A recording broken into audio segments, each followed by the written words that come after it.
Pis, carikan rumah flat 4 bilik, 2 bilik air. Nak full reno.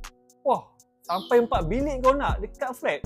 Jangan risau, apa yang kau nak, aku boleh review. Let's go! Okey, ini adalah bahagian luar dia. Tengok kiri kanan dia memang agak luas. Okay, dekat sini boleh tak rak kasut, letak 2 rak kasut pun tak ada masalah.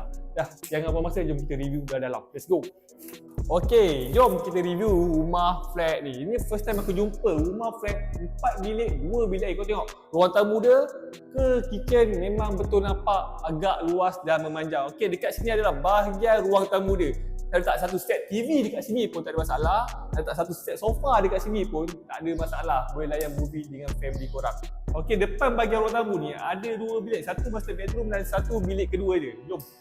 Okey, ini adalah master bedroom dia. Kalau kau tengok kiri kanan dia, betul-betul nampak agak memanjang Dekat sini boleh letak saiz katil king dekat sini, letak wardrobe dekat sini pun tak ada masalah. Ini adalah luas bilik dia.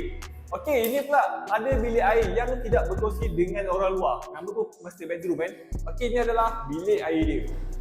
Okey, cerita bahagian bilik master bedroom, jom bilik kedua. Okey, ini adalah bilik kedua dia. Kau tengok kiri kanan dia memang agak luas. Letak katil single pun boleh dekat sini, tak ada masalah.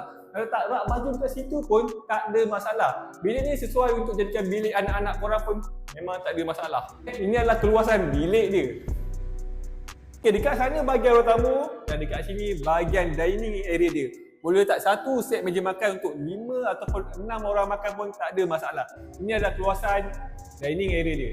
Dan depan dining area dia ada juga toilet dia. Jangan risau, toilet dia dah siap full renovation. Okey, sebelum kita sampai ke bahagian kitchen, kita akan jumpa bilik ketiga dan bilik keempat dia. Okey, ini adalah bilik ketiga dia. Dia punya saiz bilik ni agak comel-comel dan agak okey-okey juga. Bilik ni sesuai untuk jadikan bilik mini office pun agak nice juga. Okey, ini adalah keluasan bilik ketiga dia. Okey, ini adalah bilik keempat dia. Kau tengok bilik keempat dia memang betul-betul agak luas. Kiri kanan dia nampak luas. Apa yang paling best? Boleh ada unblock view dekat sini. Memang cantik.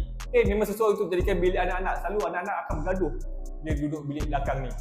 Akhirnya sampai juga bahagian dapur dia. Kau tengok bahagian dapur dia. Dah siap dengan tabletop. Dah siap dengan kabinet bawah. Lepas tu yang paling best, unblock view bro. Boleh nampak Gunung Pulai dekat luar ni. Kat atas ni, Gunung Pulai. Memang cantik.